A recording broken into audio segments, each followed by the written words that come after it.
बहरहाल अब वक्त तो बहुत हो गया और मैं तो अब कुर्बानी की तरफ हूँ।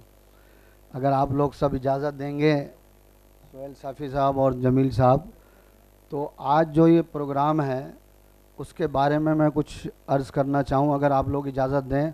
और 10-15 मिनट तक अगर बोर हो जाएं तो अच्छी बात है, और वो मैं इसकी इजाज़त चाहता हूँ।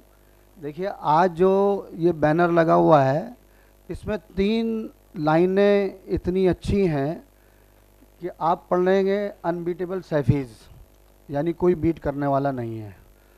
दूसरा जो है वो मौलाना मोहम्मद उस्मान फ़ारुक़ अली साहब जो है वो हमारे नाम देने वाले एक बानी।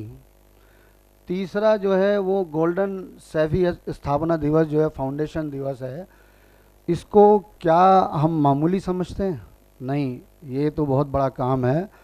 और इन लोगों ने जो सैफ़ी काउंट है, मैं फ़र्दन अगर नाम लूँगा तो मुझे लगता है कि मैंने नाम इतने सारे लिखे हैं कि शायद मेरे लिए मुश्किल होगा, और 2200 मेंबर होना ये एक बहुत बड़ी बात है।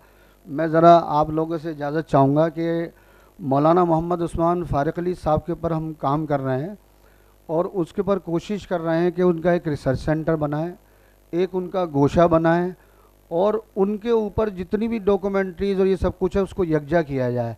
तो मैं उनकी थोड़ी सी ज़िंदगी के बारे में, अगर आप लोग सब इजाज़त दें तो मैं कहूँ कुछ ना कुछ। इजाज़त है सर? सदर साहब, सोहेल साहब, इजाज़त है?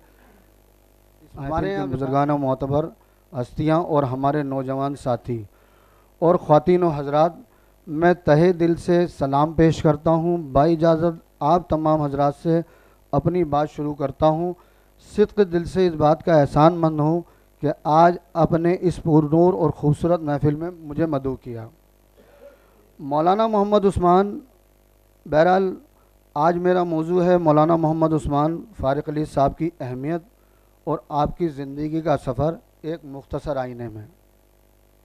मौलाना मोहम्मद उस्मान फ़ारुक़ अली साहब की पैदाइश यूँ तो दिल्ली में हुई थी, और आपकी सहाफ़ी, मिली और समाजी ज़िंदगी दिल्ली की पुरानी दिल्ली में गुज़री, लेकिन आपका आबाई वतन पिलखवा था। आपके वालिद माजिद हाजी मोहम्मद अहमद का ताल्लुक़ भी पिलखवे से था। अगवा, लूट मार, कत्ल गालत गरी हुई, छोटे बड़े फ़सादात खूब हुए, जिसका अंदाज़ा लगाना बहुत मुश्किल था, और किसी भी फ़सादी को सज़ा नहीं हुई। आज भी वही हालात का सामना है, सब जानते हैं।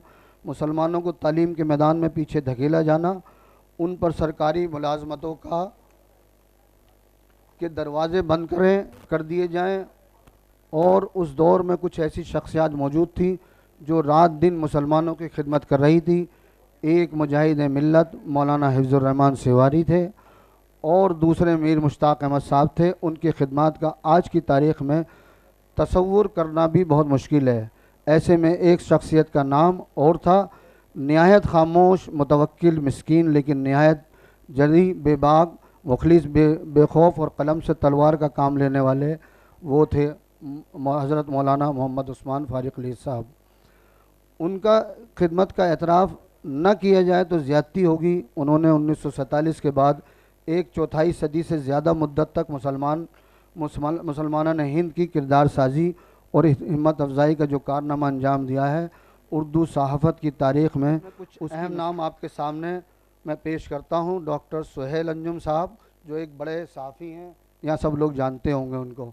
हम प्रोफेसर पद्मश्री प्रोफेसर अख्तरुल वासी साहब, फ़ारुक़ अरगली साहब, डॉक्टर मोहम्मद फ़िरोज़ देहलवी साहब, मौलाना ज़ियाउल हक़ खैराबादी, मौलाना मोहम्मद सुलेमान साबिर साहब मरहूम, मौलाना मोहम्मद उस्मान फ़ारुक़ अली साहब के साहबजादे मोहम्मद फ़ारूक साहब, और क्या क्या बयान करूं, बहुत बड़ी तादाद मुसन्निफ़ीन की है। मौलाना पर जो किताबें मंज़र आम पर आई हैं उनका ज़िक्र करना भी अहम है। एक किताब फ़ारान थी जो हर माह अंग्रेज़ी की 15 तारीख़ को शाया होता था, बिजनौर, अक्टूबर के महीने में।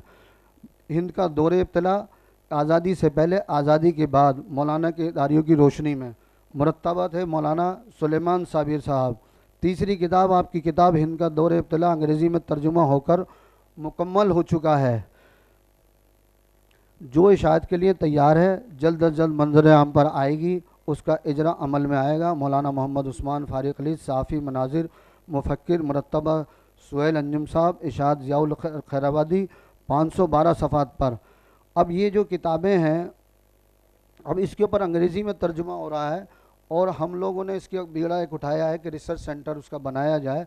और जो सैफ़ी नाम हमारा दिया है, और मैं आज सैफ़ी काउंट को ये मुबारकबाद देना चाहता हूँ कि उन्होंने जो ये बीड़ा उठाया, उनके नाम से ये अवार्ड मंसूब किया है। यकीनन ये बहुत बड़ा काम है हमारी बिरादरी के लिए और हमारे सब के लिए। तो मैं ये चाहता हूँ कि बजाय इसके कि मेरे लिए ताली बजाए, इन लोगों के लिए ताली बजाए और मौलाना उस्मान साहब के कामों को याद किया जाए। नंबर 7 इस तरह, इसलिए सब कुछ बयान किया। आखिर में ये शेर मुलाहिज़ा फरमाएँ।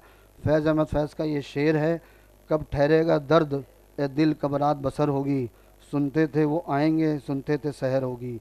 ये थे मौलाना जो जाते जाते अपनी मोहब्बत और इसार का पैमाना हमें दे गए, हमें सैफ़ी नाम दे गए। बहुत शुक्रिया एक मरतबा तमाम अहबाबो, सामाईन और मुअज़्ज़िज़ीन का, और ख़ास तौर से ख़वातीन और हज़रात का।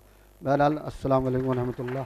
बस मैं ज़रा सा ये बात कहना चाहता हूँ कि अभी हमारे यहाँ जो बच्चे CUT के पेपर दिए हैं, जिन लोगों 12वीं के पेपर दिए हैं, तो CUT के हमारे यहाँ 200 बच्चे आ गए हैं। ये पहली दफ़ा एक ऐसा काम हुआ है। अगर कोई बच्चे 200 बच्चे हमारे पास हैं और उनके कम से कम 15-15 सब लोगों ने 7-7, 8-8 सब्जेक्ट भरे हैं, तो हम वो फ्री तालीम उनको दे रहे हैं बच्चों को। और 3 जगह हमने सेंटर बनाए हैं। वो बच्चों को अगर वहाँ भेजना चाहें, चूँकि बड़ा मुश्किल हो गया है, पहले लिस्ट लगती थी कॉलेज में और एडमिशन हो जाता था, शॉर्ट लिस्ट होते थे, लेकिन अब जो है CUT के लिए पहले वो एंट्रेंस टेस्ट देगा, उसका पैसा भी जमा कराएगा। जब से NEP 2020 आया, ये 5+3+3+4, तो ये जो चीज़ आ गई है, तो हमारे यहाँ बड़ी तादाद है। आप अपने बच्चों को मेरा नंबर ले लीजिए, भेजिए। अभी थोड़ा सा वक्त है क्योंकि 15 मई से एग्ज़ाम होने हैं। जितना भी वक्त बचा है आप भेजिए, हम उसके लिए तैयार हैं। और जो बच्चे कोर्स नहीं ले नहीं सकते, हम 700 से 800 बच्चों को कोर्स देते हैं फ्री, तो इंशाल्लाह आप हमारे यहाँ भेज सकते हैं उसके लिए। अस्सलाम वालेकुम रहमतुल्लाह। बहुत शुक्रिया। और तकी भाई आपका बहुत शुक्रिया।